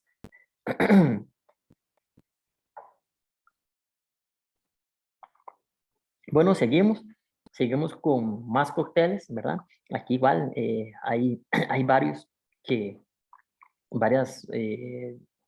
formulitas aquí que utilizamos. Una puede ser, bueno, está con ketamina propofol. No me voy a tener mucho en las dosis, ahí esto va a quedar y ahí las van a ver. Si tienen alguna duda ahí por vía web o por correo, por correo o por un mensaje ahí lo vemos. Está ketamina propofol, fentanilo propofol midazolam, dexmedetomidina propofol, ketamina midazolam, lidocaína, remifentanilo que no hay acá. Aquí lo importante es detalles, ¿verdad? Que siempre cuando hacemos infusiones nosotros tenemos que dar un bolo de carga para que esos receptores estén ya, digamos, con la dosis del fármaco, para que empiecen a actuar, para que llegue a nuestro pico plasmático, ¿verdad? Damos un bolo, llega a su pico plasmático el medicamento, y la idea de las infusiones es mantener que no caiga ese pico plasmático del medicamento, sino que él siga y siga, siga y se mantenga. Esa es la idea de las infusiones. Entonces eso es bastante, bastante importante. Ahí, como les digo, ahí les queda la charlita. Vamos a ver. Ok, quise compartirles esto. Yo le digo el odiado y querido por muchos, ¿verdad? El famoso soletil. A mí siempre me da risa porque yo llego y me vacilan, los colegas se me vacilan, ¿quiere poner un soletil? Y yo me río, le digo yo. Para mí, eh, no hay fármaco bueno y no hay fármaco malo. Todo depende del tipo de paciente al cual nosotros estemos anestesiando, nuestras capacidades como anestesistas, y siempre conocer el medicamento que nosotros estemos utilizando. Eso es sumamente importante, ¿verdad? Eh, del Soletil pienso que es un medicamento que es sobreestimado. No me atrevería a decir que el Soletil es un medicamento malo, porque no es así. Es un medicamento que es sobreestimado, que actualmente muchos lo utilizan como agente único para hacer cirugías. Inclusive he escuchado o he visto cirugías ortopédicas con Soletil, y pues le puedo decir que tal vez no está mal, pero hay que hacer algo más que solo darle Soletil a un paciente, ¿verdad? Y eso es donde viene lo que estamos, en lo que está mal. ¿Qué es lo que pasa? El Soletil, bueno, el Soletil tiene varias características. El Soletil en realidad es un medicamento que es un inductor anestésico, y es un medicamento que se debería utilizar para cirugías cortas, no para cirugías largas, etcétera, etcétera, etcétera. Porque el Soletil viene siendo como el mismo inductor que nosotros usamos de ketamina, diazepam, ketamina, midazolam, viene siendo lo mismo, ¿verdad? Entonces, el Soletil tiene una característica, que es que produce una disminución del volumen corriente, y esto a largo plazo nos da hipoxia. Entonces, tenemos que estar ahí, como digo yo, hay que estar pilas con eso, ¿verdad? ¿Se puede usar Soletil? Claro que se puede usar Soletil. ¿Qué hacemos? Oxigenar un paciente. Si sabemos que, que disminuye el volumen corriente, ¿verdad? Ese volumen que se da en la inspiración y en la expiración del paciente, ¿verdad? Un volumen no forzado lo disminuye. ¿Cómo hacemos? Fácil, usemos Soletil, pero suplementamos al paciente con oxígeno, como ya lo vimos. Da una pobre relajación muscular. Entonces muchas veces nosotros usamos el Soletil, ay, está el río, y cometemos el error, ¿verdad? Ya tiene solazepam y le volvemos a agregar otra benzodiazepina. Entonces, claro, se relaja. Pero ¿qué es lo que pasa? He tenido pacientes o he visto pacientes, yo usualmente no lo uso, no tengo nada en contra del medicamento, pero como le digo, creo que hay medicamentos más seguros que a los que podemos nosotros trabajar. Sin embargo, muchos lo tienen, y genial. Entonces, ¿qué pasa? Son aquellos pacientes que duran, yo vi pacientes que duraban 2, 3 horas en recuperarse una anestesia, pacientes que duraban días en recuperarse una anestesia. Y obviamente le dicen, eso es normal, eso es porque usamos Soletil. Pues eso no es normal, eso definitivamente no es normal. Y lo otro dato importante es que el Soletil no tiene propiedades analgésicas. Entonces siempre debemos de suplementar nuestros pacientes cuando utilizamos Soletil con analgésicos, opioides, alfa 2, también podemos usar meloxicam, ketoprofeno, etcétera. Entonces, al final, en resumen, le digo lo odiado y querido por muchos por lo mismo. Entonces, me preguntan, ¿es malo usar Soletil? De acuerdo a lo que vimos ahorita, pues tal vez no sea malo usar Soletil en una cirugía, pues no tan agresiva, mientras y cuando suplementemos su analgesia, suplementemos su relajación muscular y le demos oxígeno al paciente. Les aseguro que con esas tres situaciones que nosotros le brindemos, podemos hacer que el Soletil sea un excelente, digamos, medicamento para hacer cirugía corta, ¿verdad? En el caso de que muchos no tienen pues acceso a propofol, no tienen bombas, no tienen máquina de anestesia, pero me parece que es un medicamento, digamos, que que si sabe usar y lo utilizamos responsablemente, es fenomenal usarlo. Perdón. Y bueno, ya casi estamos finalizando y así se ven cuando empiezan a hacer TIVA. Es un meme. Ojalá que no venga el anestesiólogo que pone todas sus pinches bombas y ahí llega Bob Esponja con su gorrito, con el montón de bombas de infusión que vuelve loco a más de uno. Y bueno, yo creo que eso sería. Y, muchas gracias. Bueno, primero a todos los participantes, creo que son como 61 participantes. Muchas gracias a la filial, muchas gracias al colegio y ojalá se sigan haciendo este tipo de charlas para enriquecer más la profesión. No sé si hay alguna pregunta, las pueden poner al chat y tal vez la doctora Mariela ahí me las va contestando y me las va diciendo y ya les vamos contestando. Marito, ¿me escuchas? Sí, claro. Ok. Muchas gracias por todo. Tengo tal vez no preguntas, porque he visto que no han puesto preguntas, pero tal vez de esto salgan más preguntas. Ajá. Tal vez podrías mencionarnos en qué pacientes no debemos de usar acepromacina. Ok, ok. Perfecto. Entonces, ¿qué pacientes no debemos usar acepromacina? Ok, pasa lo siguiente. La cepromacina, como ya todos lo sabemos, es un fármaco que usualmente llega a producir hipotensión, ¿verdad? Entonces, ¿en qué pacientes usualmente yo no uso cepromacina?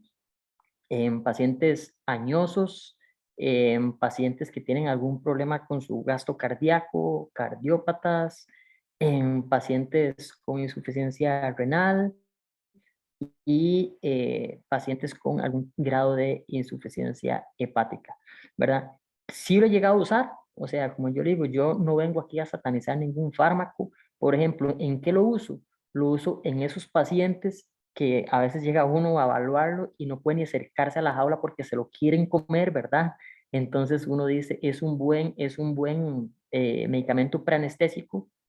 Yo uso dosis muy bajas. Imagínate que yo uso dosis de 0.02 miligramos por kilo de peso a 0.05, o sea, ni siquiera a 0.1. Entonces, eso usualmente lo que yo hago es que lo combino, para que sepan, lo combino con, con algún opioide, puede ser morfina cepro, pongo intramuscular y les va muy bien, ¿verdad? Pero sí, pacientes viejos, ese tipo de pacientes me los reservo. Lo utilizo, como les digo, en pacientes casi que no se pueden manejar. También lo he usado en pacientes que a veces salen de la anestesia un poco excitados, ¿verdad? Que salen, lo he visto mucho como en huskies, vamos a ver, o en perros que son agresivos también salen como muy locos en la anestesia y esos pacientes usualmente pues, nos dan problemas, salen del quirófano y los ponen en una jaula y empiezan a aullar, a volverse locos.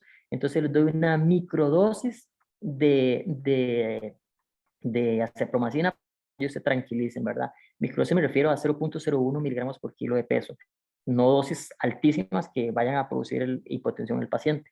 Otra cuestión, un tip también que la llega a utilizar es en los pacientes que están hipertensos, ¿verdad? Porque nos hemos encontrado en anestesia donde estamos anestesiando al paciente, valga la redundancia, y ese paciente está con hipertensión arterial, está con hipertensión arterial severísima, una sistólica por arriba de 200, una diastólica por arriba de 150 y no sé, una media por arriba de 150 igual.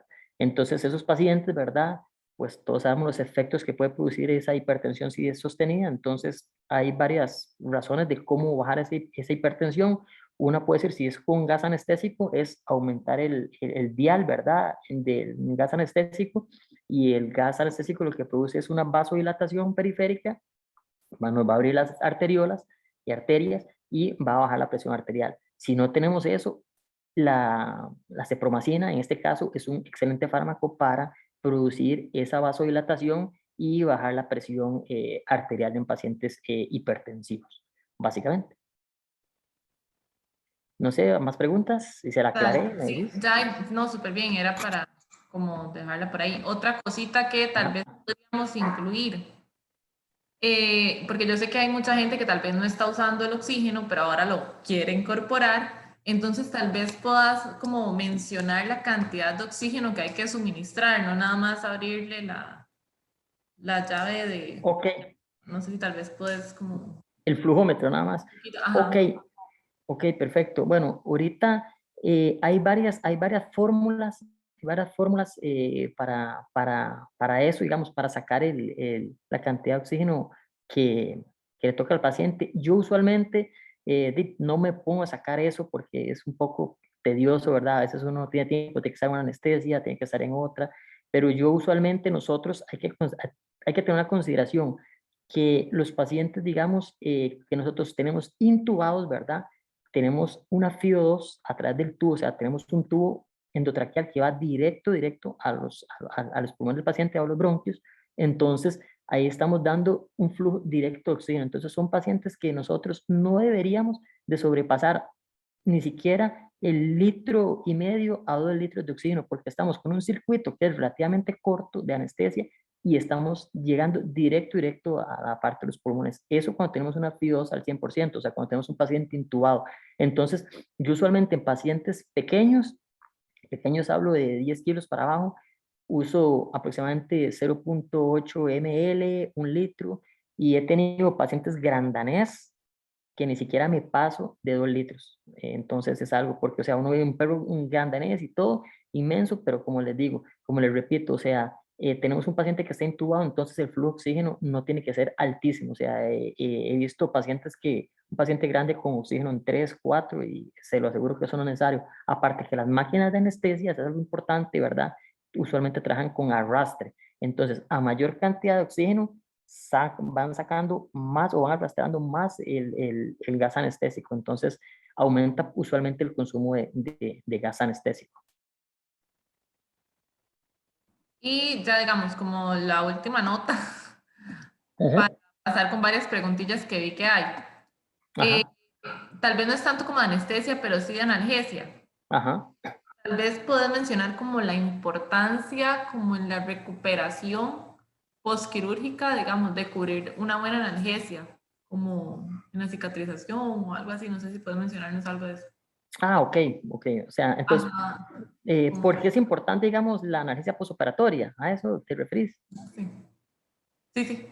Ok, bueno, hey, yo creo que a nadie, yo no sé si a alguno aquí no lo han operado, ¿verdad?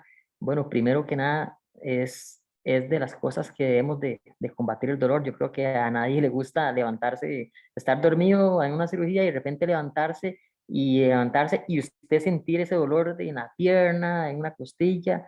Entonces, bueno, creo que nosotros es algo que debemos hacer siempre, o sea, nosotros somos médicos veterinarios y es de nuestras funciones principales aliviar el dolor en nuestros pacientes. Entonces, es algo ético, primero que nada. Y después, como vos me decías, son pacientes que retardan la cicatrización, son pacientes con dolor, son pacientes que no van a comer, son pacientes que no van a deambular, y son pacientes que nos va a retrasar la salida hacia la casa de los propietarios, ¿verdad? Eh, Además de la secretación, son pacientes que usualmente las heridas se pueden complicar, o sea, es una cascada de problemas, ¿verdad? Porque un paciente no cicatriza, se puede empezar a infectar la herida, etcétera, etcétera, etcétera, ¿verdad?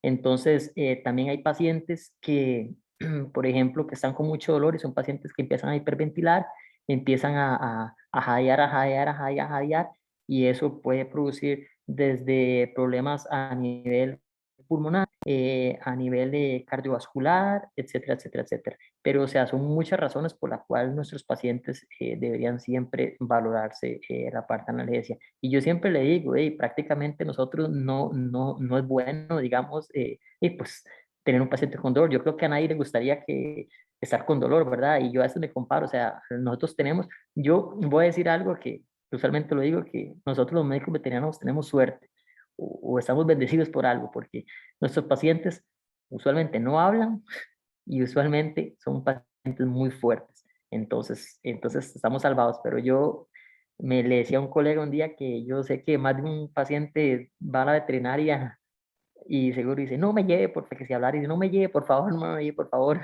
muy probablemente. Entonces, sin embargo, aunque no hablen y aunque sean muy fuertes, muchos pacientes tienen dolor, ¿verdad? ¿Otra más? Perfecto, Marita. Ahora sí, las preguntas que escribieron en el chat. Ujú. Dice que qué opinas sobre el cóctel de Soletil AC Proqueta. Bueno, Soletil, acepro, ketamina, ese cóctel, bueno, yo usualmente no lo uso, no lo uso, y mi posición ya ustedes saben cuál es. Ahí están dando unas cuestiones que están mencionando. Soletil, me dijeron, keta y acepromacina. Entonces, ahí estamos usando un cóctel que no tiene absolutamente nada de analgesia. Alguien me puede decir, ah, pero la ketamina, sí, pero la ketamina estamos hablando de analgesia en subdosis y en infusión continua, cosa que no se hace en el cóctel. Entonces, pues no es algo que yo recomiendo, ¿verdad? Creo que como les repito en la charla, ya hay alternativas eh, que se pueden utilizar, acceder fármacos y demás. Entonces, yo no es que no lo recomiendo, pero si usted lo va a usar, yo le recomiendo lo siguiente. A la gente que lo va a usar ese cóctel, agréguele pues algo de analgesia, suplemente a su paciente con oxígeno, ya lo vimos, y puede que ahí mejore un poquito. Además, otra cosa importante es que no a todo paciente se le puede dar ese famoso cóctel del que hablan, ¿verdad? Porque, por ejemplo, no me imagino un paciente renal con posoperatorio después, si sobrevive a un coctelazo, como decimos nosotros, ¿verdad? Probablemente va a tener muerte de miles de nefronas. No me imagino un paciente hepático después de ese cóctel, ¿verdad? Como le digo, hay gente que dice, ah, no, no pasa nada, salió caminando. Entonces, cuando la gente me dice eso, le digo, no pasa nada. Y él me dice, no, no pasa nada. Y yo le digo, y usted sabe que todo estuvo bien, todo estuvo perfecto, el paciente fue caminando. Y le digo, ¿cómo estuvo la presión arterial? ¿Cómo estuvo la frecuencia cardíaca? ¿Cómo estuvo la capnometría?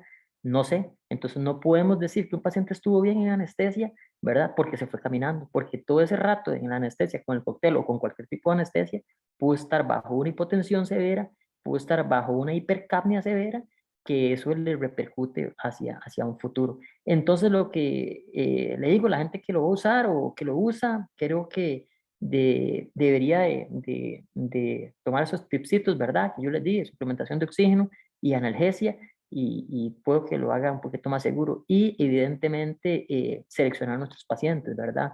No creo que un paciente tal vez sano, pues lo se puede hacer. Siento que en pacientes viejitos no es muy bueno, o pacientes con alguna enfermedad que tengan ahí de fondo, ¿verdad? ¿Algo más?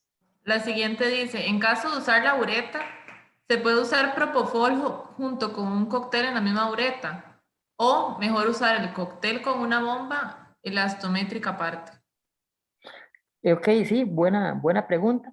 Usualmente es mejor, digamos, usarlo independientemente. Inclusive, no solo con la bomba de infusión, sino con la bureta se puede usar, pues se puede colocar dos buretas, ¿verdad? Y ahí con una llave de 3 vías y se puede poner. ¿Por qué? Se puede usar, pero porque yo no lo recomiendo, porque acuérdense que las tasas de infusión son variables, ¿verdad? Entonces, la tasa de infusión del propofol no es la misma tasa de infusión a una infusión analgésica de ketamina, lidocaína y morfina, por ejemplo, o fentanilo y demás. Entonces, ¿qué pasa? Que estamos mezclando todo el cóctel analgésico junto con el propofol, y probablemente ahí tenemos que decidir a cuál tasa pasarlo. Usualmente la tasa que va a mandar va a ser la tasa del propofol, porque es el agente que va a mantener a nuestro paciente anestesiado. La otra tasa de infusión es la tasa analgésica. Entonces, si se puede separar, sería perfecto. Si usted tiene una bomba de infusión, genial, lo pone en una bomba de infusión, el propofol, y trabajamos con una bureta a la parte analgésica. Si no tiene bomba de infusión, trabajamos con la bureta del propofol y trabajamos con la infusión analgésica con otra bureta. No hay ningún problema. Sería como lo más recomendable. Perfecto. Luego dice que podemos suplementar para relación muscular con el soletil. Con relajación muscular, con el soletil, bueno, ahí creo que lo mejor es utilizar en ese caso algún analgésico. Yo sé que los analgésicos obviamente no dan relajación propiamente, pero suplementar esa parte. Y la otra sería tal vez combinarlo con propofol, ¿verdad? Hacer como el famoso ketofol, que es ketamina propofol, ¿verdad? Y hacerlo ahí, tal vez disminuir la dosis del soletil y hacer una dosis del propofol para que dé esa relajación, porque no debemos usar benzodiazepinas, porque como ya les dije, ya el soletil tiene el solazepam, y si le agregamos lo que vamos a ocasionar es un acúmulo, ¿verdad? Igual la teoría dice de esa rigidez. Yo tengo un rato de no usar soletil, la verdad, entonces no soy el gran experto en cuanto al uso del soletil, pero si me tocaría usarlo, creo que haría una mezcla entre un analgésico, tal vez un opioide para la parte analgésica y un alfa 2, una dexmedetomidina, una microdosis de silacina en pacientes sanos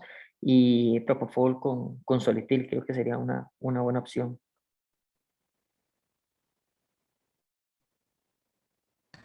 La siguiente pregunta dice, doctor, siempre he tenido una duda y estoy confundida. ¿Las infusiones analgésicas siempre se les debe agregar solución salina o Ringer lactato?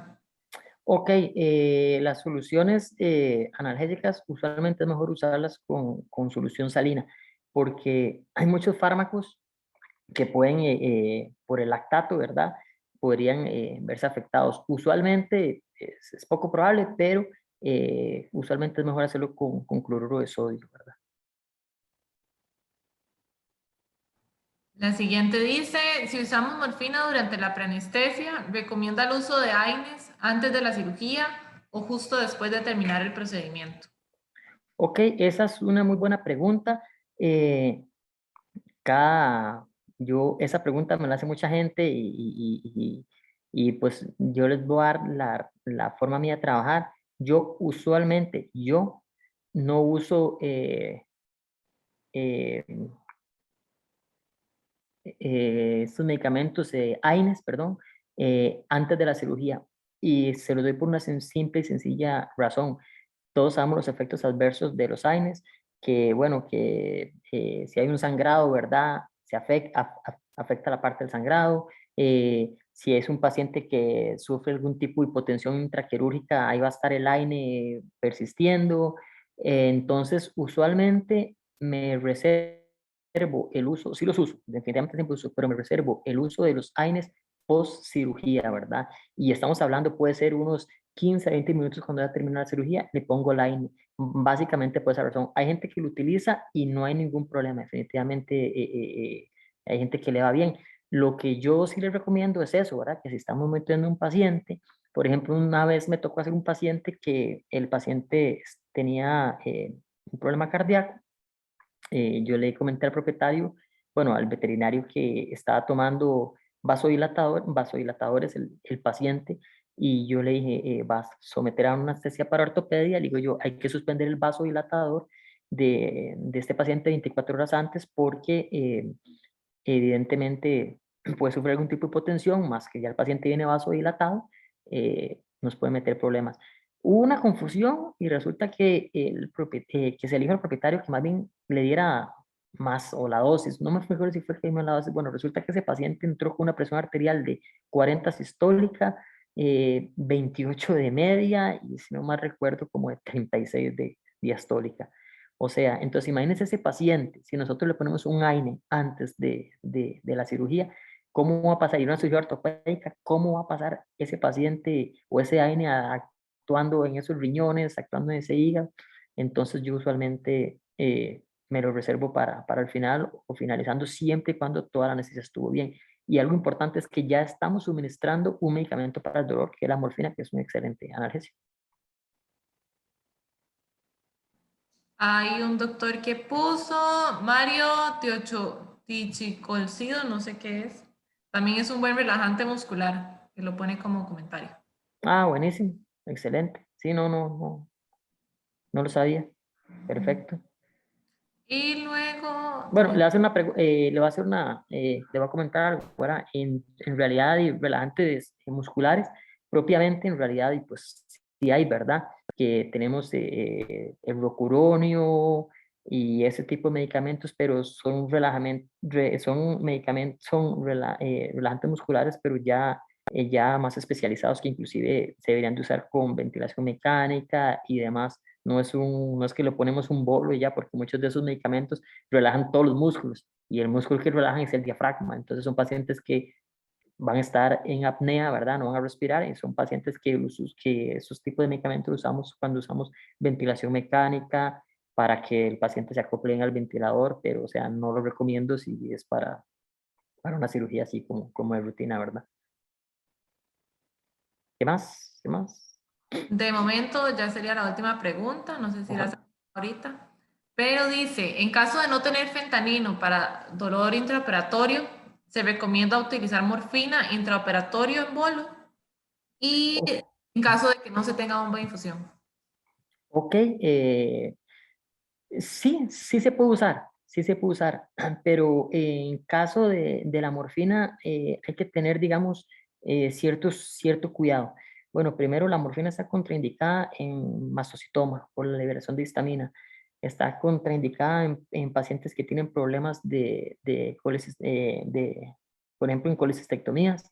Es otra que es contraindicación y sí se puede usar. Yo usualmente no lo uso porque tengo fentanilo o usualmente también hago bloqueos eh, con neuroestimulación o con ecografía, entonces ahí me suplemento la parte del dolor, pero sí se puede usar.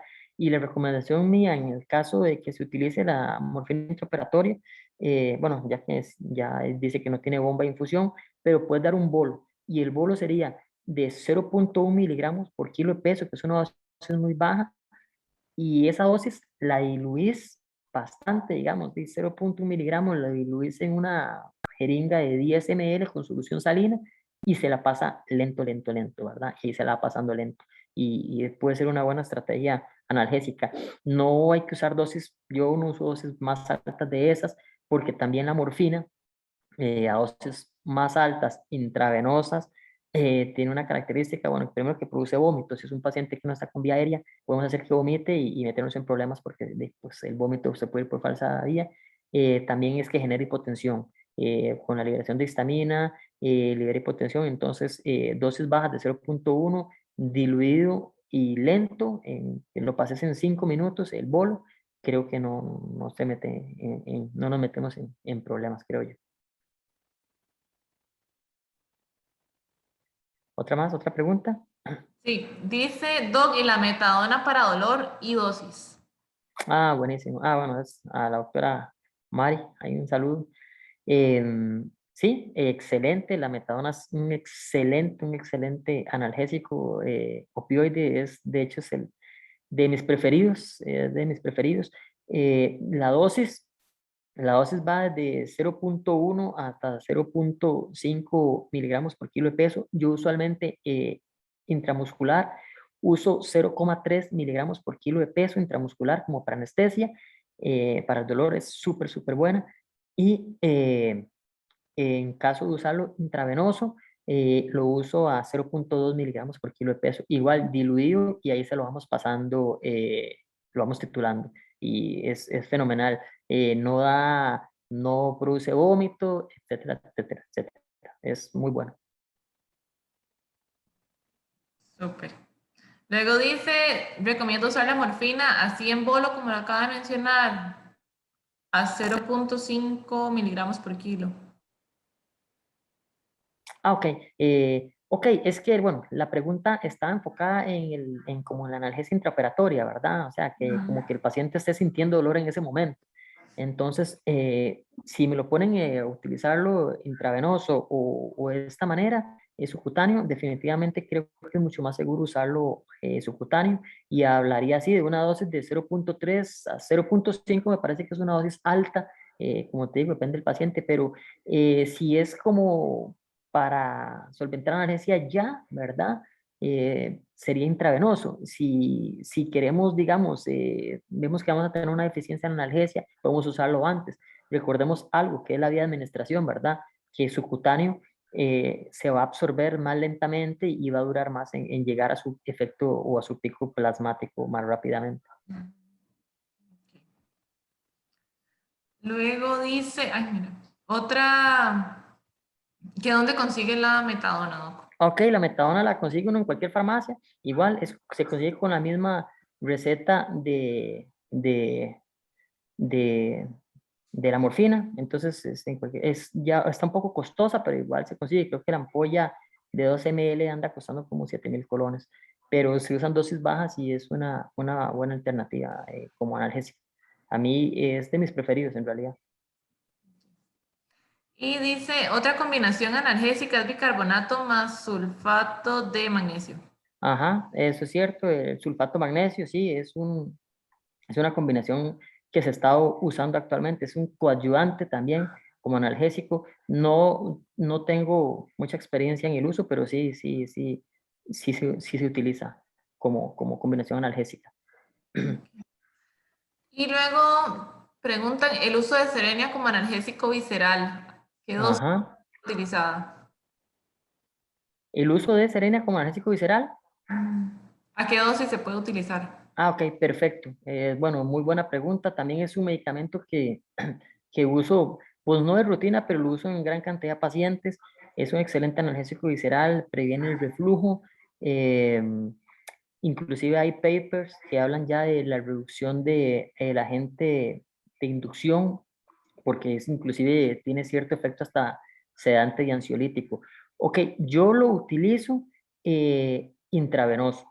Yo lo uso intravenoso y la dosis que uso es 1 miligramo por kilo de peso intravenoso.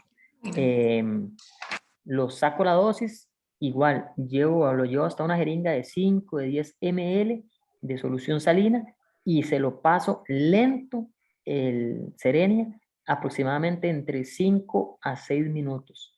Tiene que ser así. ¿Por qué?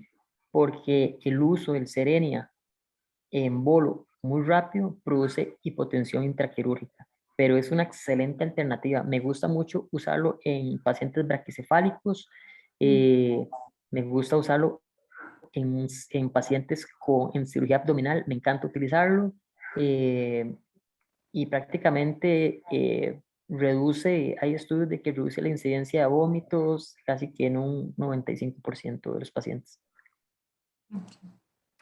Súper. No sé si alguien tendrá alguna otra pregunta, porque esa fue la última que escribieron, pero no sé si habrá salido alguna otra pregunta ahí.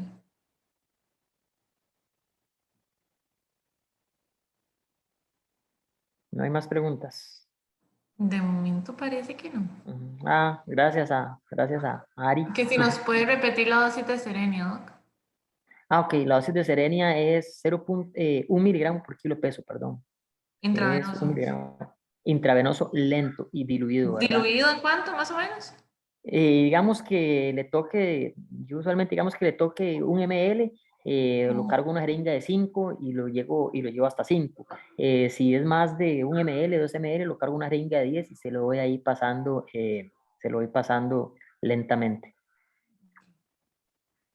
¿verdad? Así es como deberíamos utilizarlo. Y usualmente lo uso como preanestésico, o sea, mientras voy poniéndole, evalúo al paciente y le voy poniendo las infusiones, ahí le voy pasando el Serenia. Súper. Esa nunca la había escuchado. ¿Cuál? ¿La del Serenia? No, Ah, buenísima. sí, sí, buenísimo. Sí, es excelente. La voy a usar. Es más, creo que esa es la dosis que se usa subcutáneo, ¿verdad? 1 miligramo por kilo de peso. 1 ml por cada 10 kilos de peso, si no me equivoco. Ah, Sí, yo usualmente esa misma dosis, pero intravenoso y intravenoso. ya lo hablamos. Súper. Dice, ay, sería otra. Doc, en infusiones analgésicas siempre se debe diluir el fármaco para infundirlo en la ureta. Sí, sí, siempre debería, porque, bueno, primero que nada, porque como ya vemos, digamos, como vimos la parte de las infusiones, usualmente son volúmenes muy bajos, ¿verdad? Estamos hablando por ejemplo, de ketamina 0,6 miligramos por kilo de peso, o sea, no viene siendo ni un cc. Lidocaína a veces son 2 ml, entonces imagínense cómo vamos a pasar, digamos, 5 o 3 ml de analgésico si no está diluido, ¿verdad? Es un poco difícil. Entonces, lo diluimos para poder que sea más factible, digamos, pasarlo, ¿verdad? Directamente. Entonces, siempre sí sería bueno hacerlo, infundirlo ahí en la solución. Y si nos puede repetir en qué caso no podemos usar morfina. Ok, bueno, y morfina prácticamente en pacientes, digamos, bueno, casos específicos, está contraindicada en el paciente con mastocitoma por la liberación de histamina, en pacientes con trastornos gastrointestinales, como dice la doctora Priscila, en pacientes que tengan aumento de la presión intracraneal porque genera vómito, entonces ese movimiento de arqueo y el vómito nos va a aumentar todavía más la presión intracraneal. Pacientes que presenten depresión respiratoria porque igual genera vómito o empieza con ese jadeo, entonces no es bueno que el paciente con problema respiratorio, ¿verdad?, esté con mucho más jadeo, o pacientes que también tengan problemas de la vía aérea, no sé, una masa, algo así, porque pueden vomitar y se le puede ir por falsa vía. Entonces, todo ese tipo de pacientes es mejor evitar el uso de la morfina. Algo curioso con la morfina, que usualmente cuando el paciente tiene dolor, no induce el vómito, ¿verdad? Usualmente. Pero como le digo yo, todas estas drogas tituladas lento y bien diluidas se pueden manejar pues bastante bien. Dice, en casos que el paciente tenga problemas gástricos principalmente, que presenten vómito, ya que la morfina genera vómito. Esa es como esa es como la respuesta que le hace la doctora Priscila a la doctora Ariana, me parece, Sí, sí, ¿verdad? Sí. sí, me parece que sí. Sí, eso es, eso es. Pero esos casos que le expliqué, ¿verdad? No solo, no solo la parte gástrica, también, como le digo, Ujú. problemas de presión intracraneal, etcétera, falsa vía, problemas de vía aérea, etcétera. Ok, ok. A ver. Ahorita no hay nada. Vamos a ver. No me sale que nadie esté escribiendo tampoco.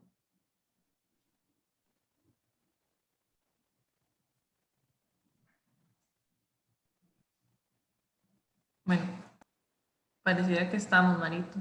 Listo, estamos. Sí. Muchísimas gracias por todo. De verdad, súper informados y actualizados.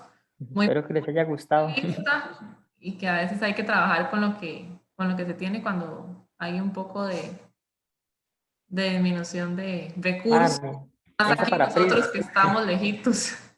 Para Pris, mire, era Pris, sí, Pris. Saludo a Ujú. Pris allá del Caribe Sur.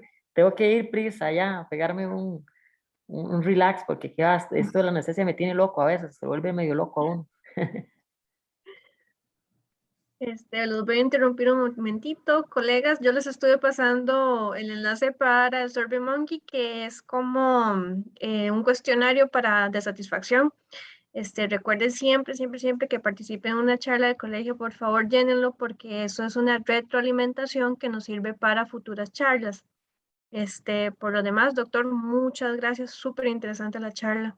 Espero estarla subiendo en los siguientes 2 días en la página del colegio y en YouTube del colegio para que esté disponible. Y recuerden, colegas, también que le pueden decir a las demás personas que está la charla disponible para que aprovechemos este conocimiento que el doctor nos acaba de pasar.